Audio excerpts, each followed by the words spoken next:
Good morning everyone, I am Sabodh Singh from class 11 RV Public School LBS Mile, and today I will be presenting you one of my story titled Miracles Do Happen If You Believe in Them. Not every miracle is loud, not every soul is tragic. Sometimes life looks ordinary on the outside but feels heavy on the inside. The kind of heaviness you don't talk about, you just survive. And this is one such story. A story that won't just tell you how to believe, but may help you to recognize the quiet miracles already living in your life. Some nights feel longer than others, not because the clock runs slow, but because the heart carries too much to sleep. Arav knew that feeling well. He was just 16, but life had already shown him more silence than laughter.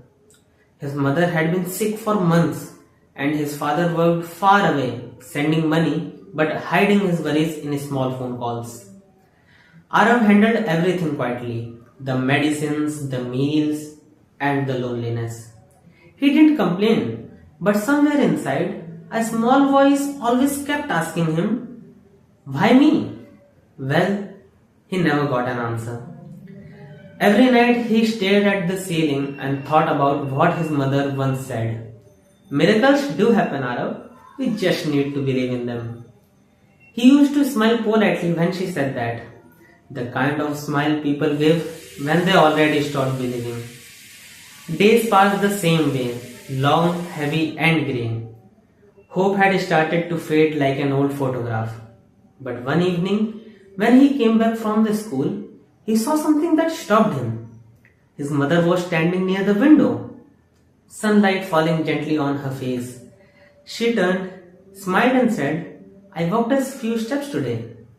It wasn't much, but for Arav, it was everything.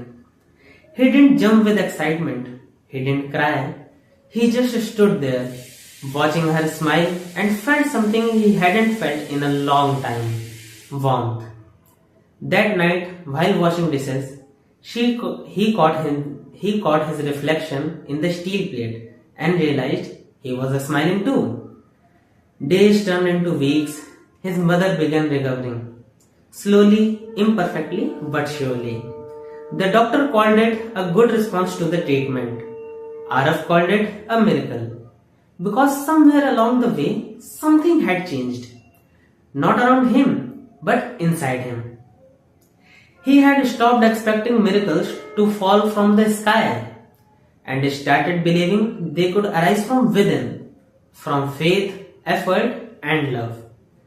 One night, as his mother slept peacefully, he sat beside her bed and whispered, "Maybe miracles were never meant to be seen. Maybe they were just meant to be felt." He looked at her, the old walls, and the tiny lamp flickering beside the bed, and everything felt beautiful in its own quiet way. The world hadn't suddenly become perfect, but he had. Because sometimes the real miracle is not the cure and not the luck. It's the courage to keep believing when everything around you says not to. That night before sleeping, Arav wrote in his diary, "Miracles don't always happen to those who wait for them. They happen to those who refuse to stop believing in them." He closed his diary, turned off the light and smiled, not because his life had changed, but because he finally had.